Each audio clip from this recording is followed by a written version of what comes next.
នេះគឺជានាឡិកា brand Amazfit ជានាឡិកាដែលបង្កើតឡើងមកដើម្បីផ្លាស់ប្ដូរជានាឡិកាមួយដែលកំពុងតែទទួលបានការគាំទ្រច្រើនខ្លាំងមែនទែនអញ្ចឹងនៅក្នុងវីដេអូនេះគឺខ្ញុំនឹងនាំបងប្អូនទាំងគ្នាមក get to know ជាមួយនឹងនាឡិកា Active Max មួយនេះចង់ដឹងថាមានចំណុចពិសេសខ្លះហេតុអីបានជាគេចាប់អារម្មណ៍ខ្លាំងជាពិសេសគឺសម្រាប់អ្នកដែលចាប់ដើមរត់និងអ្នករត់ម៉ារ៉ាតុងអាជីពអូខេបងប្អូនទាំងគ្នាអញ្ចឹងយើងមកមើលពី Active Max អញ្ចឹងនៅក្នុងវីដេអូនេះគឺខ្ញុំនិយាយអាចថារៀងលំអិតបន្តិចចឹងបើសិនបើបងប្អូនទាំងគ្នាចង់ដឹងចង់ស្វែងយល់ពីនាឡិកា Active Max model ថ្មីរបស់ Amazfit មួយនេះឲ្យជាក់ច្បាស់គឺបងប្អូនទាំងគ្នាមើលវីដេអូនេះគឺត្រូវហើយអូខេអញ្ចឹងយើងមកមើលពីចំណុចដំបូងដែលខ្ញុំចង់និយាយតែម្ដងហ្នឹងគឺទៅលើការ design យើងឃើញថាការ design គឺប្លែកខុសពីនាឡិកាមុនខ្ញុំចង់ឲ្យបងប្អូនទាំងគ្នាក្រឡេកមកមើលត្រង់កន្លែងនេះត្រង់កន្លែងកន្លះរបស់ខ្សែនេះយើងពាក់យ៉ាងម៉េចធ្វើ activity កាយវិការយ៉ាងណាក៏ដោយក៏មិនធ្វើឲ្យគៀបដៃរបស់យើងបានដូចគ្នាហើយបើសិនតាមបទពិសោធន៍របស់ខ្ញុំផ្ទាល់តែម្ដងពេលដែលខ្ញុំពាក់គេខ្ញុំឃើញថាត្រង់កន្លែងនេះគឺបានផលមែនពេលដែលខ្ញុំងើបឡើងមកអត់មានអារម្មណ៍ថាទឹកដៃគៀបដៃហើយការ design ថ្មីរបស់គេធ្វើឲ្យយើងស្រួលពាក់ពេលដែលយើងគេងហ្នឹងអូខេអញ្ចឹងបើយើងកន្លែងមកមើលអេក្រង់របស់នាឡិកានេះវិញអញ្ចឹងសម្រាប់អេក្រង់របស់នាឡិកានេះគឺមានទំហំ 1.5 អ៊ីងហើយគេប្រើកញ្ចក់ដែលជាប្រភេទ strengthened glass ហ្នឹងគឺមានន័យថាជាកញ្ចក់មួយដែលអាចការពារការប៉ះទង្គិចអីហ្នឹងបានគួរសមដូច្នេះហើយដោយរួមទៅរូបរាងរបស់នាឡិកានេះគឺធ្វើឲ្យនាឡិកានេះគឺមានទម្ងន់ស្រាលខ្លាំងមែនទែនមានទម្ងន់ត្រឹមតែ30ក្រាមជាងទេគឺស្រាលខ្លាំងមែនទែនបូកជាមួយនឹងខ្សែបូកជាមួយនឹងការ design ហើយបូកជាមួយនឹងតួខ្លួនដែលជាប្រភេទ aluminum ទៀតឬក៏ថាយើងហៅថា aluminum ហ្នឹងអញ្ចឹងដៃទៅជាប្រភេទ aluminum ស្វិតហើយគឺស្រាលខ្លាំងមែនទែនសូម្បីតែ iPhone 17 Pro Max ឥឡូវក៏គេប្រើជាមួយនឹង aluminum នឹងដូចគ្នាអូខេបងប្អូនទាំងគ្នាអញ្ចឹងយើងមកមើលពី display របស់ Active Max នេះវិញអាចនិយាយបានថា display របស់ Active Max នេះគឺជាចំណុចពិសេសមួយក៏ថាបានដែរខ្ញុំចាប់អារម្មណ៍ខ្លាំងមែនទែនដំបូងហ្នឹងគឺទៅលើពន្លឺនៃអេក្រង់របស់ Active Max នេះគឺភ្លឺបានរហូតដល់ 3000 nit ហើយជាក់ស្ដែងតាមបទពិសោធន៍របស់ខ្ញុំផ្ទាល់ពេលដែលនៅកណ្ដាលថ្ងៃបើយើងប្រៀបធៀបជាមួយនឹង Sapphire A-Class ខ្ញុំគិតថាអេក្រង់របស់ Active Max នេះគឺធ្វើបានល្អជាងពន្លឺដិតហើយពេលដែលនៅក្រោមពន្លឺថ្ងៃគឺយើងមិនចាំបាច់យកដៃបាំងបែបនេះទេជាក់ស្ដែងគឺខ្ញុំតេស្តឲ្យមើលផ្ទាល់ជាមួយនឹងពូលគឺបងប្អូនទាំងគ្នាអាចមើលបានជាមួយនឹងពូលនេះគឺភ្លឺខ្លាំងមែនទែននៅក្រោមពន្លឺថ្ងៃក៏បងប្អូនទាំងគ្នាអាចមើលឃើញបែបហ្នឹងបានដូចគ្នាដោយសារតែអេក្រង់របស់នាឡិកាហ្នឹងគឺជាប្រភេទ AMOLED ដែលមានទំហំ 1.5 អ៊ីងហើយបើយើងនិយាយពី resolution វិញ resolution របស់នាឡិកានេះគឺធំអញ្ចឹងបងប្អូនទាំងគ្នាអាចមើលបានហើយ refresh rate ហ្នឹងគឺ smooth ខ្លាំងហ្មង smooth ខ្លាំងបងប្អូនទាំងគ្នាគ្រាន់តែប៉ះទៅល្អអូខេអញ្ចឹងបើយើងកលេចមកមើលគៀនរបស់នាឡិកានេះគឺយើងឃើញប៊ូតុងរបស់ Active Max នេះគឺមានចំនួន2គ្រាប់ប៊ូតុងខាងលើនេះគឺយើងចុចចូលមេនុយផ្សេងហើយជាមួយនឹងប៊ូតុងខាងក្រោមនេះគឺជាប៊ូតុងដែលយើងអាចចុចចូលទៅក្នុងមុខងារកីឡាហើយប៊ូតុងទាំងពីរនេះដែរគឺមិនមែនជាប៊ូតុងងាប់ដែលយើងអាចចុចបានតែប៉ុណ្្នឹងទេគឺអាចធ្វើការបានច្រើនខ្លាំងមែនតើសម្រាប់ប៊ូតុងមួយហ្នឹងហើយបើយើងមើលគៀននេះបន្តិចគឺយើងនឹងឃើញមកជាមួយនឹង mic ហើយគៀនខាងនេះគឺយើងនឹងឃើញជាមួយនឹង speaker របស់នាឡិកាហ្នឹងនាឡិកានេះអាច call ចេញ call ចូលបាន call មកពី Telegram Messenger អីហ្នឹងគឺយើងអាចលើកទទួលនិយាយនៅលើនាឡិកានេះបានតែម្ដងហើយមិនត្រឹមតែប៉ុណ្្នឹងទេយើងក៏អាចធ្វើការ reply chat reply ហ្នឹងបានដូចគ្នាហើយមួយទៀតខ្ញុំក៏ចង់បញ្ជាក់ដែរបងប្អូនទាំងគ្នាឃើញជាមួយនឹង mic និង speaker នៅក្នុងហ្នឹងអញ្ចឹងបងប្អូនទាំងគ្នាគាត់ថាបែរជាអាចនឹងចូលទឹកអីប៉ុន្តែមិនមែនសម្រាប់នាឡិកា Amazfit ទេអញ្ចឹងជាក់ស្ដែងដូចជានាឡិកា Active Max នេះគឺមកជាមួយនឹងប្រព័ន្ធការពារទឹក Fire ATM តែការពារទឹកបានរហូតដល់50ម៉ែត្រអញ្ចឹងបងប្អូនទាំងគ្នាមិនបាច់ចាំអារម្មណ៍ទេពាក់លេងកីឡាហែលទឹកអីហ្នឹងគឺបានមកឆ្ងាញ់តែម្ដងសម្រាប់ Active Max មួយនេះហើយបើយើងកលេចមកខាងក្រៅនេះវិញគឺយើងនឹងឃើញត្រង់កន្លែងសាកថ្មនៅកន្លែងនេះហើយនៅត្រង់កន្លែងនេះគឺជា sensor ចាប់មើលសុខភាពមើលចង្វាក់បេះដូងរបស់យើងអីផ្សេងហើយអ្វីដែលសំខាន់សម្រាប់នាឡិកាមួយនេះ sensor ពណ៌បៃតងគឺជា sensor ចាប់មើលសុខភាពចាប់មើលសកម្មភាពអីផ្សេងរបស់យើងហ្នឹងគឺមិនមែនតែមួយគ្រាប់ទេគឺមានរហូតដល់2គ្រាប់អញ្ចឹងបញ្ជាក់ឲ្យឃើញថានាឡិកាមួយនេះអាចផ្ដល់ភាពសុក្រិតឲ្យបងប្អូនទាំងគ្នាបានខ្លាំងមែនទែនអញ្ចឹងយើងទៅមើលពីខាងក្នុងវិញម្ដងយើងចង់ដឹងថាតើខាងក្នុងហ្នឹងវាមានអ្វីពិសេសមានអ្វីចម្លែកខុសពីនាឡិកាដទៃអូខេអញ្ចឹងពេលដែលយើងចុចចូលមកបែបនេះយើងចូលទៅក្នុងមេនុយរបស់នាឡិកាយើងឃើញថានៅក្នុងហ្នឹងគឺមានមកជាមួយនឹងមុខងារជាច្រើនយ៉ាងច្រើនប្រភេទខ្លាំងមែនទែនហើយខ្ញុំចង់បញ្ជាក់ថាសម្រាប់មុខងារទាំងអស់ហ្នឹងគឺមិនមែនមានតែនៅក្នុងនាឡិកាតែប៉ុណ្្នឹងទេបើសិនបើយើងចង់បានមុខងារផ្សេងទៀតយើងអាច download មកពីក្នុង Zip App បានដោយសារតែនៅក្នុង Zip App គឺមាន app ផ្សេង app សុខភាពអីជាច្រើនហ្នឹងរហូតទៅដល់400 app ជាងនៅក្នុងហ្នឹងហើយបើសិនយើងចុចប៊ូតុងខាងក្រោមនេះគឺយើងចូលមកក្នុងជាមួយនឹងមុខងារកីឡាហើយមុខងារកីឡាហ្នឹងទៀតសោតគឺមានរហូតដល់170កីឡាជាងអញ្ចឹងកីឡាលើគោកីឡាក្នុងទឹកអីហ្នឹងគឺមានទាំងអស់ប៉ុន្តែគឺខ្ញុំចង់ឲ្យបងប្អូនទាំងគ្នាមើលត្រង់កន្លែងនេះមួយគឺ High Rock Race អញ្ចឹងសម្រាប់នាឡិការបស់ Amazfit ដែលអាចមានកីឡាហ្នឹងបានដែល High Rock Race Club គេទទួលស្គាល់ជាមួយនឹងនាឡិការបស់ Amazfit គឺមានន័យថានាឡិកាហ្នឹងគឺត្រូវស្តង់ដាររបស់គេបានគេទទួលយកនាឡិកាហ្នឹងចូលមកក្នុងចូលមកជាមួយរបស់គេដាក់កីឡារបស់គេបានអូខេអញ្ចឹងយើងក៏លេខមកខាងនេះវិញអញ្ចឹងសម្រាប់នាឡិកានេះពេលដែលយើងអុសចុះមកក្រោមខាងនេះគឺយើងនឹងឃើញជាមួយនឹង Control Center ហើយ Control Center នេះគឺមិនមែនមានតែប៉ុណ្្នឹងទេណាបងប្អូនទាំងគ្នាគឺមានច្រើនជាងនឹងទៀតអញ្ចឹងបើសិនបើយើងចង់បន្ថែមជាមួយនឹងមេនុយផ្សេងគឺយើងអាចចុចអញ្ចឹងឲ្យជាប់ទៅហើយឧទាហរណ៍ថាខ្ញុំអត់ចង់បានមុខងារមួយហ្នឹងទេខ្ញុំចុចដក ខ្ញុំចង់បន្ថែមមុខងារចុចបូកត្រង់កន្លែងនេះគឺមានច្រើនខ្លាំងមែនតើនេះអូខេអញ្ចឹងខ្ញុំចង់បន្ថែមមកជាមួយនឹងមុខងារនេះមុខងារត្រីវិស័យហ្នឹងអញ្ចឹងគឺតែយើងឃើញនៅកន្លែងហ្នឹងហើយបើសិនបើយើងអស់ឡើងទៅលើចេះវិញគឺយើងនឹងឃើញត្រង់កន្លែងជាមួយនឹងការផ្ញើ notification អីផ្សេងៗហើយបើសិនបើយើងអស់មកកន្លែងបែបនេះគឺយើងនឹងឃើញ quick menu ជាមួយនឹង widget ផ្សេងៗដែលយើងអាចមើលបានតាមហ្នឹងអញ្ចឹងត្រង់កន្លែងនេះគឺជាមួយនឹង set flow បទចម្រៀងហើយនេះគឺមើលអាកាសធាតុនៅទីក្រុងភ្នំពេញរបស់យើងហើយយើងចង់ដាក់ម៉ោងរោអីគឺយើងអាចដាក់កន្លែងហ្នឹងបានហើយនេះគឺទិន្នន័យការគេងគឺយើងអាចមើលបែបសង្ខេបអញ្ចឹងបានអញ្ចឹងត្រង់កន្លែងនេះគឺជាប្រភេទគេហៅថា widget quick menu ហ្នឹងឯងអញ្ចឹងពេលដែលយើងអស់មកខាងនេះគឺយើងនឹងឃើញមុខងារដែលយើងចាំបាច់ប្រើប្រាស់ជាប្រចាំថ្ងៃតែម្ដងដូចជាមុខងារបាយឆាយសម្រាប់មើលកម្លាំងរាងកាយរបស់យើងចង់ដឹងថាតើរាងកាយរបស់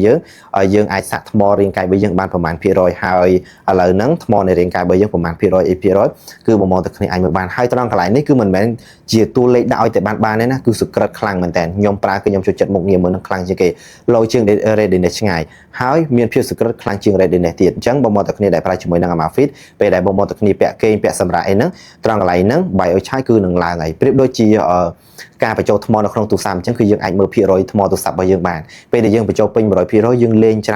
នថ្មរបស់យើងចុះតាមនឹងដូចគ្នាអញ្ចឹងពេលដែលយើងអស់មកមុខទៀតគឺយើងនឹងឃើញមកជាមួយនឹងផ្ទាំង activity ផ្សេងៗអញ្ចឹងត្រង់កន្លែងនេះគឺមានន័យថាតាំងពីព្រឹកមកទល់ឥឡូវនេះគឺខ្ញុំដើរបានទៅតែបាន800ជំហានទេហើយជាមួយនឹងខាងកន្លែងនេះគឺជាកន្លែង stand នេះមានន័យថាក្នុងមួយថ្ងៃគឺនាឡិកានឹងចង់ឲ្យខ្ញុំធ្វើការក្រោកឈរកុំឲ្យអង្គុយយូរពេកចំនួន12ដងអញ្ចឹងឥឡូវនេះគឺខ្ញុំងើបបាន3ដងហើយនាឡិកាហ្នឹងអាចដឹងបានទៀតអូខេអញ្ចឹងយើងអស់មកកន្លែងនេះទៀតគឺត្រង់កន្លែងយើងមើលជាមួយនឹងអាកាសធាតុអាកាសធាតុនៅកន្លែងរបស់យើងប្រហែលអង្សាដកប្រហែលអង្សាគឺយើងអាចមើលតាមនឹងបានហើយត្រង់កន្លែងនេះគឺជាមុខងារវាស់ចង្វាក់បេះដូងយើងអាចមើលសង្ខេបទិន្នន័យវាស់ចង្វាក់បេះដូងរបស់យើងត្រង់កន្លែងនឹងបានហើយត្រង់កន្លែងនេះគឺជា quick menu របស់មុខងារកីឡាអូខេអញ្ចឹងយើងទៅមើលពីមុខងារសុខភាពរបស់នាឡិកានេះបន្តិចមិញហ្នឹងគឺខ្ញុំទើបតែនិយាយបានតាក់ទងនឹង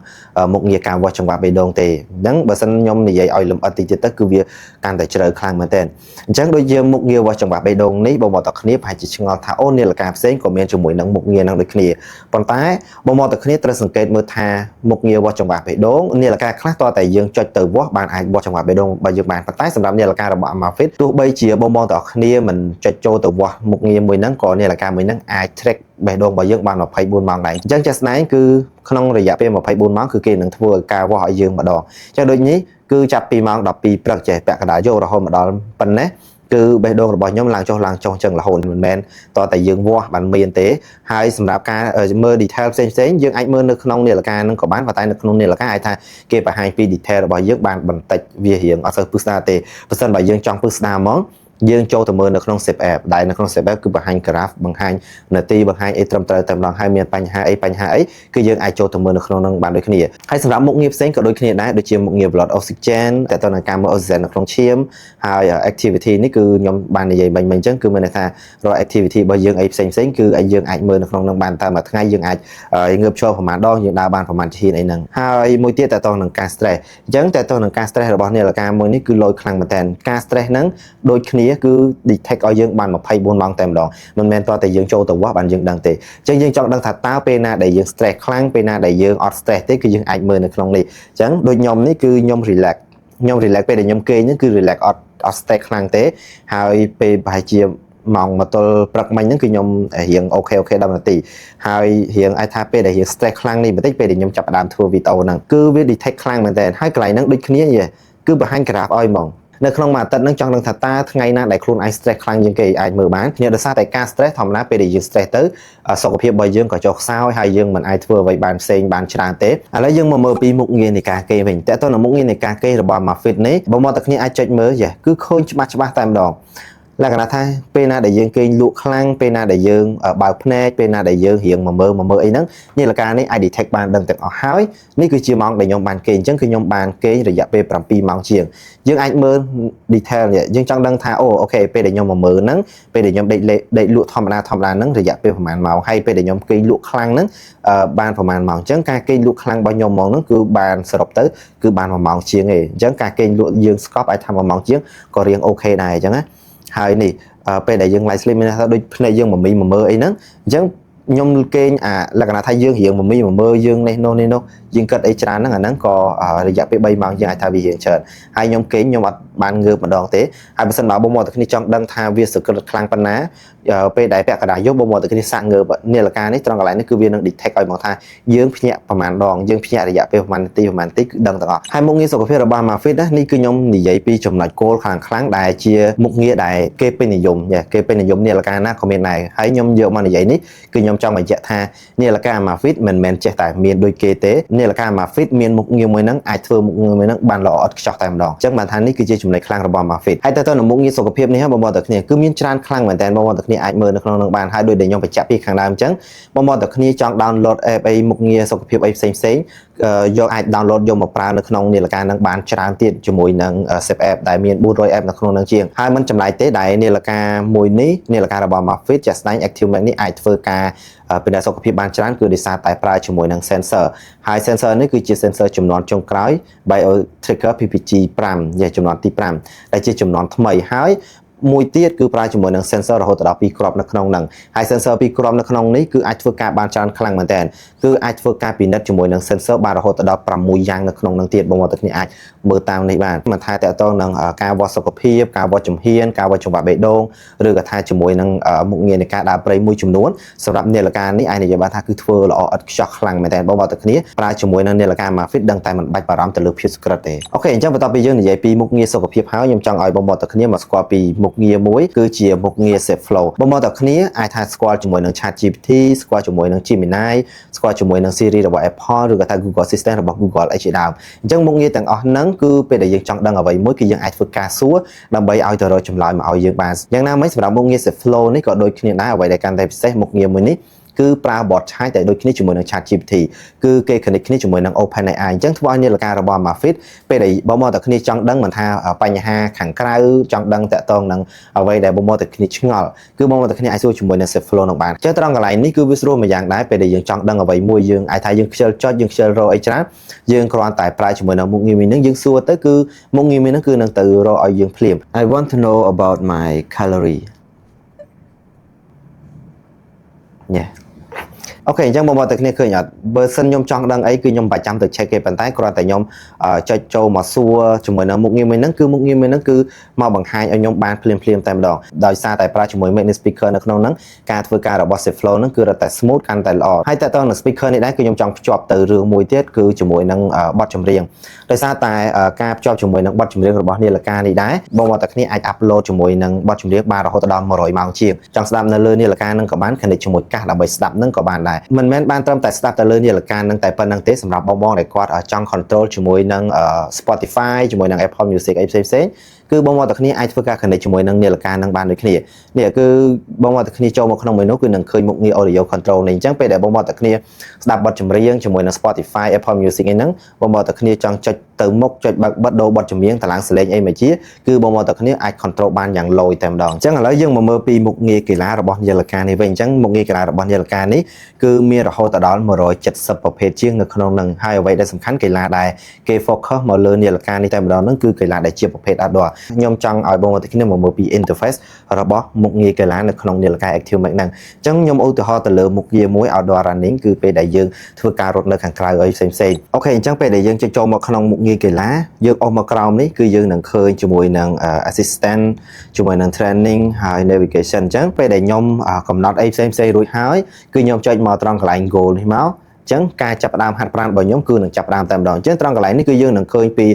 workout direction តើតើនឹងចម្ងាយតើតើនឹង heart rate របស់យើងតើតើនឹង pace អីហ្នឹងគឺមាននៅក្នុងនេះទាំងអស់ហើយត្រង់កន្លែងនេះគឺយើងអាចក៏ទៅអាចបន្ថែមបានទៀតដែរបើមកតែគ្នាអាចបន្ថែមបានរហូតដល់6មុខនៅក្នុងហ្នឹងយ៉ាងគឺយើងអាចចូលទៅកំណត់បានផ្សេងទៀតអញ្ចឹងបើមកតែគ្នាអាចមើលបានគ្រាន់តែខ្ញុំចង់បញ្ជាក់ថានេះគឺជាអ្វីដែល active បានគឺផ្ដោតសំខាន់ហ្មងគឺទៅលើកីឡាការរត់ហ្នឹងតែម្ដងហើយត្រង់កន្លែងនេះ heart rate អត់ load មកដោយសារតែខ្ញុំអត់បានហាត់ប្រាណទេហើយខ្ញុំក៏អត់បានពាក់ដែរអញ្ចឹងតើតែខ្ញុំពាក់ហើយខ្ញុំធ្វើ activity ហាត់ប្រាណអីហ្នឹងគឺវានឹង load ឲ្យយើងភ្លាមមើលតែម្ដងហើយនេះគឺតើតើនឹង goal អីផ្សេងដែលយើងអញ្ចឹង goal របស់ខ្ញុំគឺ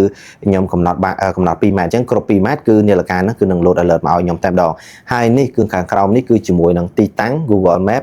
គឺយើងអាចមើលទីតាំងនៅក្នុងនឹងបានហើយមិនទាន់អស់ទេជាមួយនឹង interface របស់មុខងារកីឡារបស់នាឡិកា Active Max ពេលដែលយើងអស់មកនេះគឺយើងអាចស្ដាប់បទចម្រៀងយើងអាច control ជាមួយនឹងបទចម្រៀងជាមួយនឹង music ជាមួយនឹងនាឡិកាក៏បានជាមួយនឹងទូរស័ព្ទក៏បានដែរអញ្ចឹងត្រង់កន្លែងនេះគឺលយមកអញ្ចឹងនេះគឺជា interface របស់មុខងារកីឡានៅក្នុងនាឡិកា Active Max អូខេអញ្ចឹងមិញហ្នឹងគឺយើងបាននិយាយតាក់ទងនៅមុខងារ workout រៀងគួរសមដែរហើយខ្ញុំក៏បានឈានចូលទៅដល់មុខងារ offline map នៅក្នុងនាឡិកានេះខ្លះៗផងដែរអញ្ចឹងនៅក្នុងនេះពេលនេះឥឡូវនេះគឺខ្ញុំនឹងនិយាយពីមុខងារ offline map បែបលម្អិតតែម្ដងអញ្ចឹងមុននឹងយើងចូលទៅដល់តាក់ទងនឹងមុខងារ offline map នេះគឺខ្ញុំចង់ឲ្យបងប្អូនទាំងគ្នាមកមើលពីវិធី download នៅ download map នៅក្នុងនាឡិកាសិនអូខេអញ្ចឹងជាដំបូងហ្មងហ្នឹងគឺយើងចូលមកក្នុង zip app មកហើយយើងចុចមកត្រង់កន្លែង device នេះអញ្ចឹងពេលដែលយើងចុច device នេះហើយយើងអស់មកក្រោមគឺយើងនឹងឃើញជាមួយនឹងមុខងារ map ជាចុចត្រង់កន្លែងនេះពឹបអញ្ចឹងត្រង់កន្លែងនេះគឺខ្ញុំចង់ឲ្យបងទាំងអស់គ្នាសង្កេតបែបនេះនាឡិកា Active Max នេះ memory ទំហំ 4G គឺអាចដាក់ទីតាំងបានច្រើនខ្លាំងមែនតើបងទាំងគ្នាចាំមើលគឺដាក់បានសឹងតែមួយប្រទេសកម្ពុជាតែម្ដងនេះយើងមើលទៅគឺទីតាំងបានសឹងតែមកប្រទេសកម្ពុជាតែម្ដងប៉ុន្តែក៏វាស៊ីមេរៀងច្រើនដែរអញ្ចឹងខ្ញុំខ្ជិលយកអីច្រើនខ្ញុំយកតែមកល្មមនៅក្នុងទីតាំងពេញហ្នឹងទៅហើយបើសិនបើបងប្អូនទាំងគ្នានៅទីតាំងកន្លែងណាបងប្អូនទាំងគ្នាអាប់ឡូតទីតាំងនៅកន្លែងហ្នឹងបានហើយតើតើនឹងការ download នេះដែរពេលមុនគឺគេមានពីរវិធីយើងជ្រើសរើសយើង download ដោយប្រើ Wi-Fi និង Bluetooth ប៉ុន្តែឥឡូវនេះនាឡិការបស់ Mafit ទាំងអស់ download ដោយប្រើ Bluetooth ទាំងអស់ដោយសារតែស្រួលបើសិនយើងប្រើជាមួយនឹង Wi-Fi អាចថាបើសិន Wi-Fi slow រៀងយូរខាតពេលយើងនិយាយទៅប៉ុន្តែបើសិនយើងប្រើជាមួយនឹង Bluetooth គឺបានលឿនជាងគឺទាន់ចិត្តយើងជាងអញ្ចឹងពេលដែលយើងបាន download ពេញចូលមកក្នុងនាឡិការួចហើយគឺយើងអាចចូលទៅប្រើប្រាស់មុខងារ map នៅក្នុងនាឡិកានឹងបានហើយអញ្ចឹងយើងមកមើលត្រួសនៅក្នុងមុខងារ map ហ្នឹងអូខេអញ្ចឹងនេះគឺជាផែនទីដែលខ្ញុំបានដាក់មិញយើងអាចប្រិចព្រមជាបានគឺបានធំខ្លាំងមែនតើអូខេអញ្ចឹងនេះគឺជាទីតាំងដែលខ្ញុំបាននៅហើយនៅក្នុង map នេះគឺលយមួយយ៉ាងក្នុងថាយើងអាចមើលជាមួយនឹងទីតាំងផ្សេងឧទាហរណ៍បើសិនបើយើងរកសន្តាគារយើងរកមន្ទីរពេទ្យរកកន្លែងទូរស័ព្ទរកធនាគារអីមួយជាគឺមាននៅក្នុងហ្នឹងអញ្ចឹងដោយសញ្ញានេះគឺជាសញ្ញាធនាគារផ្សេងហើយនេះគឺជាក្រាសាំងអញ្ចឹងកន្លែងសញ្ញាបូកនេះគឺមានថាមន្ទីរពេទ្យអញ្ចឹងកន្លែងហ្នឹងគឺលយខ្លាំងមែនតើឧទាហរណ៍បើសិនបើយើងទៅកន្លែងណាមួយដែលដាច់សញ្ញាយើងចង់មើលទីតាំងមើលថាមន្ទីរពេទ្យនៅណាមើលកន្លែងគេងនៅណាហាងនៅណាផ្សារនៅណាគឺយើងអាចមើលនៅក្នុង map ហ្នឹងដោយតាមសញ្ញាហ្នឹងបាននិយាយទៅគឺលើខ្លាំងមែនតើប៉ុន្តែគាត់ថាសម្រាប់នាឡិកា Active Max នេះហើយនាឡិកានេះនៅផ្លូវតើតែយើងធ្វើការកំណត់ app កំណត់ទីតាំងនៅក្នុង Save App ឬក៏ថាយើងយកទីតាំងមកពី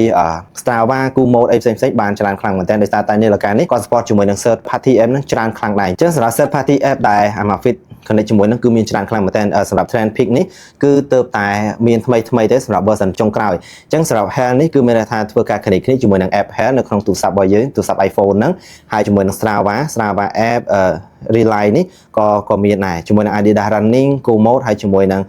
app Interval នេះក៏ទើបតែមានដូចគ្នាអូខេបងប្អូនទាំងគ្នាអញ្ចឹងតើតើនឹងមុខងារ offline map នៅក្នុងនាឡិកានេះគឺខ្ញុំចង់បញ្ជាក់បន្តិចបើសិនបើបងប្អូនទាំងគ្នាចង់ឲ្យនាឡិកានេះនាំផ្លូវទៅកន្លែងណាដែលដាច់សញ្ញាគឺបងប្អូនទាំងគ្នាមិនចាំបាច់បារម្ភថានាឡិកានេះចាប់សេវាបានទេដោយសារតែនាឡិកានេះគឺប្រើជាមួយនឹងប្រព័ន្ធ GPS រហូតដល់5ទូទាំងពិភពលោកហ្នឹងអញ្ចឹងទោះបីជាយើងមិនមានអ៊ីនធឺណិតយើងឆ្ងាយពីទូរស័ព្ទឬក៏ថាទូរស័ព្ទរបស់យើងអស់ថ្មមួយជាប៉ុន្តែយើងអាចមើល map នៅក្នុងនាឡិកានេះបានដោយស្រួលខ្លាំងមែនតើអញ្ចឹងនេះគឺជាចំណុចពិសេសរបស់ offline map នៅក្នុងនាឡិកា Amazfit ហើយមួយទៀតខ្ញុំចង់បញ្ជាក់តទៅនឹង offline map នេះដែរបងប្អូនទាំងគ្នាមិនបាច់ចាំបារម្ភទៅលើរឿងភាពសុក្រិតរបស់ការបង្ហាញទីតាំងរបស់នាឡិកានេះទេដោយសារតែនាឡិកានេះគឺជានាឡិកាដែលផ្ដោតសំខាន់ខ្លាំងនៅក្នុង offline map ហ្នឹងគឺទៅលើកីឡាដែលជាប្រភេទ outdoor អញ្ចឹងកីឡាដែលជាប្រភេទ outdoor គឺបងប្អូនទាំងគ្នាមើលទីតាំងនេះដឹងតែសុក្រិតតែម្ដងហើយអ្វីដែលពិសេសសម្រាប់ offline map តែម្ដងបើសិនបើយើងកំណត់គោលដៅមួយដែលយើងចង់ទៅហើយបើសិនយើងដើរខុសផ្លូវអីមួយជានាឡិកានេះគឺនឹង load alert មកឲ្យយើងភ្លាមតែម្ដងអញ្ចឹងវាសម្រាប់ខ្ញុំ offline map របស់ Amazfit គឺខ្ញុំនៅតែពេញចិត្តអញ្ចឹងមិនមែនបង្ហាញគ្រាន់ត្រឹមតែឃើញខ្សែមួយថាអូយើងទៅនេះទៅនោះទេប៉ុន្តែនេះគឺអាចនាំទីតាំងយើងបានដូចជា Google Map ហើយលោជាង Google Map ទៀតអូខេបងប្អូនទាំងគ្នាអញ្ចឹងបងប្អូនទាំងគ្នាបានមើលមកដល់ត្រង់ចំណុចនេះបងប្អូនទាំងគ្នាដឹងហើយថា Active Max នេះចំណុចពិសេសចំណុចខ្លាំងហ្នឹងធ្វើការអីបានខ្លះគឺបងប្អូនទាំងគ្នាឃើញហើយចំណុចទាំងអស់ហ្នឹងគឺខ្ញុំគ្រាន់តែត្រួសឲ្យបងប្អូនទាំងគ្នាដឹងទេថានាឡិកានេះអាចធ្វើឲ្យបានខ្លះអញ្ចឹងបើយើងនិយាយពីសមត្ថភាពការកាន់ថ្មរបស់នាឡិកានេះវិញសម្រាប់ការកាន់ថ្មរបស់នាឡិកានេះវិញបើសិនបើយើងប្រើធម្មតា តាគឺយើងអាចប្រើបានរហូតដល់25ថ្ងៃអាស្រ័យទៅលើការប្រើប្រាស់របស់យើងទេខ្ញុំជឿថាមិនមែនបានត្រឹមតែ25ថ្ងៃនោះទេអាចលោតទៅដល់កន្លះខែទៀតសម្រាប់ថ្មរបស់នាឡិកានេះហើយដែរបើខ្ញុំហ៊ានថាអញ្ចឹងខ្ញុំឲ្យបងប្អូនទាំងគ្នាមើលសម្រាប់នាឡិការបស់ខ្ញុំគឺខ្ញុំតាំងពី unboxing មកប្រហែលជាខ្ញុំដកចេញពីប្រអប់មកប្រហែលជាខ្ទង់ចិត្តជាកន្លះខែហើយប៉ុន្តែអាចមើលនេះបានខ្ញុំអត់ទាន់បានសាកម្ដងទេសម្រាប់នាឡិកាថ្មីហ្នឹងខ្ញុំជឿថាបងប្អូនខ្លះគឺគាត់ប្រើនាឡិកាគ្រាន់តែមើលម៉ោងហើយពិនិត្យសុខភាពអីតិចតួចទេអញ្ចឹងខ្ញុំជឿថាអាចបានរហូតដល់30ថ្ងៃទៀតហើយអញ្ចឹងសារ៉ា Active Max នេះត្រង់កន្លែងនេះក៏ជាចំណុចល្អហើយក៏ជាចំណុចខ្លាំងដែរប្រសិនបើបងប្អូនទាំងគ្នាចង់បាននាឡិកាមួយដែលអាចតាមដានសុខភាពបានខ្លាំងហើយបងប្អូនទាំងគ្នាខ្ជិលសាកថ្មអីច្រើនចង់សាកម្ដងប្រើបានយូរហ្មងបានយូររហូតដល់បាត់ឆ្នាំងសាកហ្មងខ្ញុំ recommend ឲ្យ Active Max នេះគឺបងប្អូនទាំងគ្នាដឹងតែពេញចិត្តតែម្ដងទៅលើការកាន់ថ្មរបស់នាឡិកាមួយនេះអូខេបងប្អូនទាំងគ្នាអញ្ចឹងទាំងអស់នេះគឺជាមុខងារពិសេសដែលមាននៅក្នុង Active Max នេះដែលមានតម្លៃត្រឹមតែ100ជាងឯងវាគឺជារឿងមួយដែលមិនគួរឲ្យជឿទេដែល Amazfit ធ្វើនាឡិកាដែលមានភាពសុក្រិតដែលល្អបែបនេះនៅក្នុងតម្លៃប៉ុណ្ណឹងអញ្ចឹងបើសិនសួរខ្ញុំថាតើនាឡិកា Active Max នេះស័ក្តិសមសម្រាប់អ្នកប្រើប្រាស់បែបណាបើពីខ្ញុំផ្ទាល់ហ្មងចំពោះ Active Max នេះចំពោះបងដែលគាត់ចង់បាននាឡិកាមួយដែលវាមិន style ខ្លាំងពេកផ្ដោតទៅលើមុខងារសុខភាពខ្លាំងផ្ដោតទៅលើភាពសុក្រិតហើយអ្វីដែលសំខាន់គឺមានឥស្សរភាពនៅក្នុងការពាក់គឺមានន័យថាគាត់អាចបត់បែនបានគ្រប់ពាក់យូរទៅមិនគៀបដៃមិនឈឺដៃអញ្ចឹងសម្រាប់បងដែលគាត់ចាប់ផ្ដើមជាមួយនឹងការរត់ខ្ញុំ recommend នាឡិកាមួយនេះឲ្យដូចគ្នាហើយសម្រាប់បងដែលគាត់អ្នករត់អាជីពក៏ត្រូវដែរដោយសារតែបងអ្នករត់អាជីពខ្ញុំជឿថាគាត់អត់ចង់បាននាឡិកាអីដែលវាលយឆាយខ្លាំងពេកទេចង់បាននាឡិកាមកល្មមមានភាពសក្រិតដែលអាចតាមដានទិន្នន័យដែលគាត់អាចទុកចិត្តទិន្នន័យហ្នឹងបាន 100% អញ្ចឹងនាឡិកានេះគឺត្រូវខ្លាំងមែនតើអញ្ចឹងបើសិនបើបងប្អូនទាំងគ្នាស្ដាប់ខ្ញុំនិយាយប៉ុណ្ណឹងហើយបងប្អូនទាំងគ្នាមិនទាន់ជឿឬក៏ថាបងប្អូនទាំងគ្នាចង់ឃើញផ្ទាល់នឹងភ្នែកគឺបងប្អូនទាំងគ្នាអាចមកមើលបាននៅ showroom របស់ Amazfit យើងឬក៏ថាសម្រាប់ព័ត៌មានលម្អិតតើតើនឹងនាឡិកាតើតើនឹងទីតាំងហាងរបស់យើងបងប្អូនទាំងគ្នាអាចឆាតចូលមកកាន់ page Amazfit Cambodia នេះបាន